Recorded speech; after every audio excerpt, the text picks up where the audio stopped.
One of the great things about this concert will be a piece by Gustav Holst, and he's so beloved in the band world, especially this piece. Tell us why. Well, he is. You know, it's very interesting. There are a lot of the great pieces for band that probably would never have been written were it not for Gustav Holst, because with his first suite and the second suite in F, which is the piece that we'll be playing, it's all four movements are based on British folk tunes. Holst was a great folk tune collector, as were his colleagues Vaughan Williams and Granger, and they all did it in sort of their own unique way.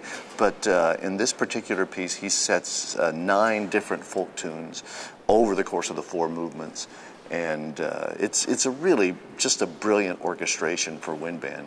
One of the interesting pieces, the third movement, the Song of the Blacksmith, which is a real blacksmith song, collected by Cecil Sharp in his collection of English folk tunes. But for a while, it was one of the precursors to Meet the Press and Face the Nation. There was a show on ABC in the early days called Issues and Answers, and that was the theme music to Issues and Answers. And people hear it sometimes and they think, I've heard this somewhere before. Well, if they're my age, well, then they probably grew up listening to that music on Sunday morning on ABC's Issues and Answers.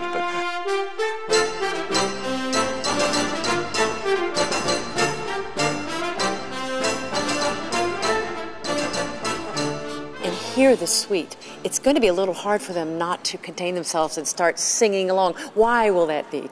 Tell us what to expect. Well, it is familiar tunes. You know, it's interesting. The second movement, though, is the title is Song Without Words, and it's just a melodic line, simple melodic line. But again, it's very familiar. It's just sort of like Mendelssohn, you know, would write a song without words. This is Holst's version of that. The first movement is a march. It's a British march. It contains 3 folk tunes, beautifully interwoven. The last movement is very familiar, which actually, on top of all the other themes, at the end, the Greensleeves tune appears, which all of us know so well. So I think you're right.